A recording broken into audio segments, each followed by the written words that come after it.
y seguimos aquí en 35 milímetros, ya con nuestro plato fuerte hablando de Capitán América Guerra Civil, Civil War, lo que es para muchos Vengadores 2.5 y no es para menos, lo que es para Robert Downey Jr. su pequeña Iron Man 4, con justa razón. Y bueno, antes de comenzar a hablar sobre toda esta interesante película que en este momento está en cartelera, hoy tenemos a alguien acompañándonos en cabina, un nuevo compañero, un grato amigo. Un invitado muy especial además. Es cierto, Juan Sebastián Pico, ¿cómo estamos, Sebas? Gracias a todos. ¿Listo para hablar de Capitán América Guerra Civil? Sí, ustedes saben que mi amor es por DC, pero también puedo hablar de Marvel. No, perfecto. Siempre es bueno tener distintas visiones, ya sean positivas o negativas, sobre una película en cuestión. Aquí la cosa interesante porque Juan es un Marvelita, Sebas amante de DC y yo amo las dos casas sin ningún problema, las adoro a las dos. Bien, perfecto. Bueno, este análisis quisiera enfocarlo distinto a como en su momento enfocamos la crítica a Batman contra Superman. Quisiera enfocarlo más desde el ámbito analítico y comparativo. Quisiera más que nada comparar, primero que nada, cómo funciona Capitán América Guerra Civil frente a sus dos películas antecesores, la del 2011, la original, la del 2014, El Soldado del Invierno.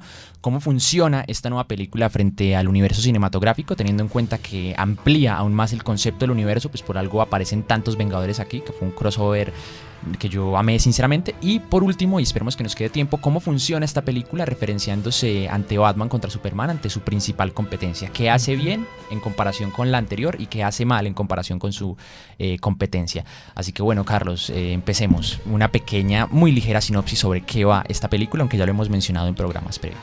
Bueno, es interesante pensar que, como hemos mencionado en varias ocasiones, lo que está haciendo Marvel desde el punto de vista, digamos, de la construcción del universo cinematográfico, efectivamente, de los superhéroes, tiene una relación de carácter intertextual, es decir, estamos cruzando todos los personajes en distintas películas y se ha pensado siempre, digamos, como una especie de gran trama colectiva desarrollada efectivamente a lo largo. Entonces, Capitán América, como bien lo decía Juan al principio, digamos en un tono un poco cómico, pero que finalmente tiene un fondo, es, por una parte, podríamos decir, digamos, la tercera entrega de una trilogía. Tenemos efectivamente Capitán América, el primer Vengador, Soldado de Invierno y ahora Guerra Civil. Entonces uno podría, de alguna manera, hacer una lectura de la continuación, donde primero nos plantean los orígenes del Capitán América en la Segunda Guerra Mundial, típica película de orígenes de superhéroe y la posibilidad ya de la pista de por qué puede despertar en el futuro y continuar. El segundo ya es una crisis, finalmente, digamos, en el Soldado de Invierno, que tiene que ver con su propia crisis de un personaje que está en una época distinta y de cómo se adapta, cómo se encuentra, con un tono de película de espionaje fantástico. Fue lo que más me gustó de los hermanos Rousseau. Digamos que se inclinaron más hacia el género, digamos, de la película internacional policíaca que otra cosa. Y obviamente hay una relación, pues digamos, ya para hacer la fractura dramática con un personaje también del pasado, etcétera, etcétera, que de alguna manera, digamos, ha sido una de las críticas, a mí no me molesta mucho, pero que vuelve y se repite en esa tercera entrega.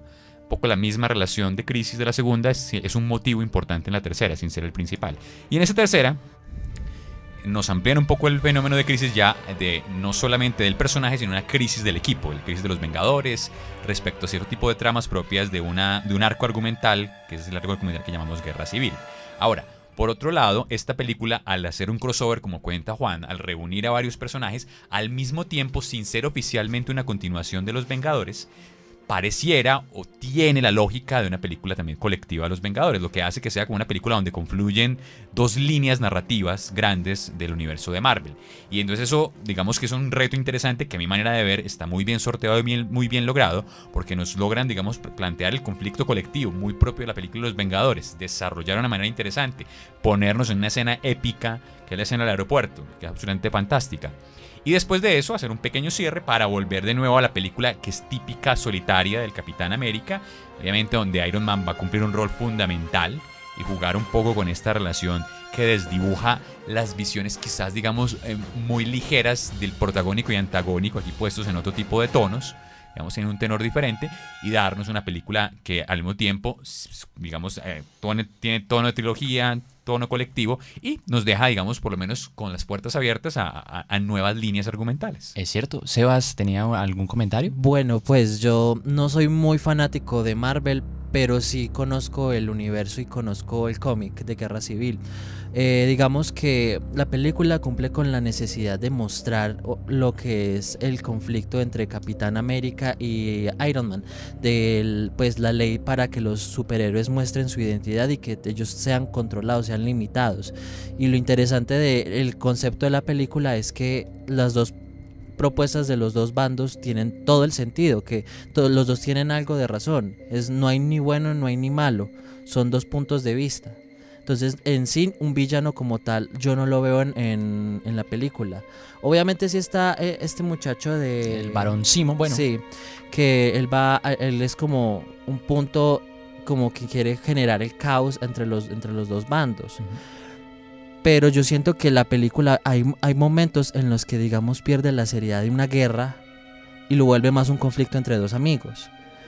Yo lo veo, Bien, yo sí, lo veo más, totalmente. yo lo veo más viéndolo desde cuando leí Injustice, o cuando uno ve las confrontaciones en Batman Returns de Batman y Superman, que tienen ese problema. Ellos dos sí tienen una guerra y tienen conflictos que van poniendo a superhéroes de un bando y del otro. También cabe añadir de que se mete el tema de las dimensiones, de que Batman puede introducirse a una dimensión donde Superman se enloquece de poder.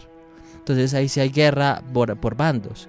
Yo veo más como un conflicto de amigos, pero que sí tiene conceptos del cómic.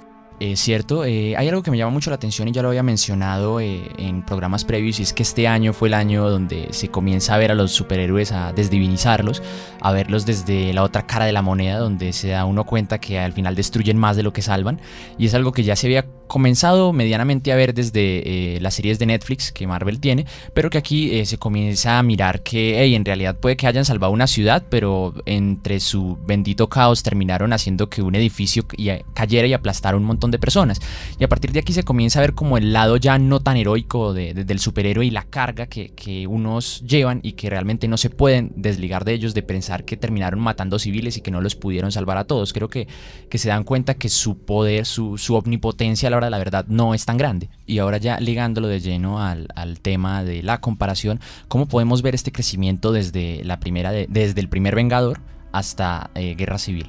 ¿Qué vemos ahí en cuanto a la evolución de Steve Rogers como personaje? Bueno, yo creo que el personaje se ha ido, digamos, madurando literalmente dentro de la trilogía. Efectivamente, digamos que el Capitán América es un personaje que en nuestra primera película nos es dibujado como el patriota absoluto. Es decir, allí, digamos, hay una relación estrechísima con la exaltación de los valores ideales, por ejemplo, en una sociedad democrática. Y en la primera película lo vemos cumpliendo a cabalidad esta dimensión. No es que esto desaparezca, porque no desaparece, digamos que eso se mantiene firme en el personaje, pero logramos, digamos, desde el punto de vista argumental, poner al personaje a, digamos, hacer elucubraciones sobre estas dimensiones, a cuestionarse, a pensar que incluso la defensa de esos valores puede ir en contra del mismo sistema de Estado, que es lo que supone él soporta ese tipo de dimensiones. Esas son las cosas interesantes de Guerra Civil, de la película. Sin spoilearla, pues demasiado, efectivamente ya lo tenemos dibujado. Nos ponen a un Steve Rogers que, cuando uno lo piensa solamente de una manera ideal, es el que va a defender cualquier ley del gobierno, y aparece como todo este tipo de procesos. Eso siento que le da una madurez al personaje. Yo siento que en la película nos logran explorar un poco a fondo el tema ya de la humanidad también de Steve Rogers como contrapunto, la relación con su amigo, pues que finalmente incluso en momentos llega a parecer caprichosa. Él mismo lo cuenta, lo desestabiliza. Incluso en ciertos momentos pareciera que el problema no es la defensa de los ideales, sino simplemente un asunto más familiar, un asunto más de la carne, más de la sangre que llama, lo cual es interesante porque, si bien todavía hay que desarrollarlo, empieza a darle ciertos tonos de humanidad para empezar a ver el superhéroe o el personaje heroico sin simplemente ser una especie de emblema más allá. Hay una especie, digamos, de personaje, de historia, de ser humano que sufre, vive, etcétera, etcétera. Y eso creo que cada vez se ensancha sin perder efectivamente el resto de tonos de película heroica. Claro que sí, yo que hasta ahora se había visto un superhéroe muy blanco, porque ciertamente Capitán América es un típico Boy Scout, es el chico bueno de siempre, una persona, digamos, un superhéroe sin mácula, y aquí como comenzarlo a ver ya lidiando más con sus propios intereses que por los intereses del propio Estado o de los civiles, y eso me parece una forma muy interesante de ahondar en el personaje y de humanizarlo, evidentemente. Por eso es que al final al final de la película, sin dar ningún spoiler, tiene cierto acto simbólico, desprendiéndose de ciertos símbolos que son como tan indispensables para él. Eso, digamos, pues que nos coloca un poco de cara a lo que nos ha interesado mucho, y es que efectivamente Marvel Disney le apueste a crecer a crecer, digamos, dentro del universo del heroico y explorar todas las posibles facetas que se podrían pensar. Una cosa que es interesante desde el punto de vista del análisis, y es como finalmente todo el esfuerzo, digamos, cinematográfico ha sido por poner el universo heroico, digamos, de plano en nuestra estructura de mundo. ¿Con eso qué quiero decir? ¿Qué pasaría si realmente los héroes existieran en este mundo que habitamos? Y en ese mundo que habitamos, ¿qué conflictos tendrían que vivir? Y aquí es donde, digamos, pues el cómic lo ha hecho muy bien, pero ahora lo están llevando al cine y es un reto. Están empezando a explorar. Como lo decíamos también en algún momento, estamos, digamos, muy contentos de que hayamos logrado en el cine pasar de la típica película heroica, que solamente es una película de orígenes, y que en el mejor de los casos, una secuela de conflicto. Es cierto. Y eso, digamos, en eso sí Marvel nos ha hecho pues un buen trayecto y recorrido.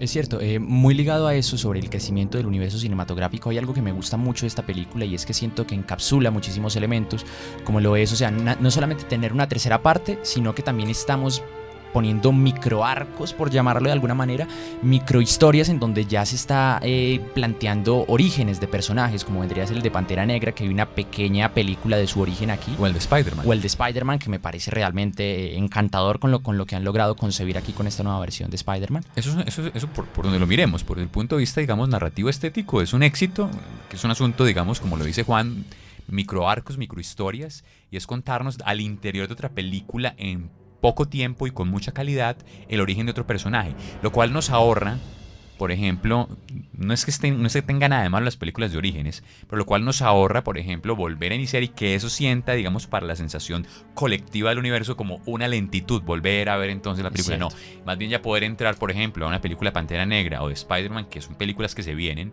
ya en un contexto situado y donde el problema ya no es, bueno, nuevamente cómo adquirieron poderes su condición, sino enfrentar otro tipo de conflictos. Por supuesto que sí. Ya para ir acabando, un comentario final de cada uno de ustedes referente a cómo ven esta película frente a Batman contra Superman. Pequeños comentarios antes de ya ir finalizando. Yo amo Batman vs Superman. Soy fiel admirador de Batman. Y pienso que lo que le falta a Marvel para llegar a mi parecer a tener una similitud a Batman vs Superman es que no les dé miedo a afrontar cambios de personajes, de que matar no es un pecado o no va a decepcionar al público, al contrario, le están dando riendas al universo cinematográfico de que puedan haber cosas más interesantes, de que podamos ver más personajes, de que podamos tener una guerra del infinito más rica en personajes y en aspectos narrativos. De acuerdo, yo siento que también podrían ponerse un poco más serios y no tener miedo a arriesgarse un poco más frente a ciertos temas o frente a ciertas decisiones. Bueno, yo diría dos cosas. Uno, me quedo con Batman vs Superman un poco, digamos, en el tono más oscuro de la película, un poco, digamos, la versión más dramática, casi que trágica. Me quedo todavía como con la construcción, digamos, visual de Batman vs Superman. Me gusta mucho el trabajo de Snyder, las coreografías, digamos, acrobáticas y de enfrentamientos me parece que tienen un nivel que todavía, gustándome mucho de las de Guerra Civil, no las tienen. Pero me quedo con Guerra Civil en otros aspectos. Por ejemplo, siento que lograron mayor equilibrio entre los personajes, que siento más desequilibrado un poco en Batman vs Superman, como en el concierto de personajes, sin que esté mal, pero siento que aquí lograron como ciertos tonos muy bien construidos entre ellos, incluso introduciendo personajes, pero haciéndolos de una manera mucho más orgánica dentro de la historia. Ustedes recuerdan que Batman vs Superman, el origen de la justicia, de alguna manera es una especie de pequeño anticipo del universo colectivo. Sí, y la solución, pues es una solución, digamos, mucho más funcional que otra cosa. Aquí un tanto forzada, si me permite el apunte. Podría pensarse como forzada. Aquí es mucho más orgánica y no siento que hay mayor equilibrio. Siento muy equilibrado el asunto, a pesar de que hay otros que son más inclinados. Habría que esperar, pero siento más inclinado, aunque puede que un poquito más hacia Guerra Civil, a la construcción de personajes, un poco, digamos, a su propio background. Lo que pasa es que tienen también detrás ya una historia que nos permite explorarlo de otra manera. Batman vs Superman no. Entonces me quedo un poco de veces más como con el conflicto interno y personal de Tony y del Capitán América que el de Bruce y el de Clark Kent. Pero digamos que le doy el beneficio de la duda a esperar que el universo crezca. Muy bien, con esto ya se nos acaba el rollo. Muchísimas gracias, Carlos, Sebastián, por haberme acompañado el día de hoy y por supuesto haber brindado distintas visiones sobre lo que nos ofrece el cine y sobre lo que nos ofrecen estas películas que pueden llegar a mover masas y que prácticamente plasman lo que es la nueva mitología del día de hoy.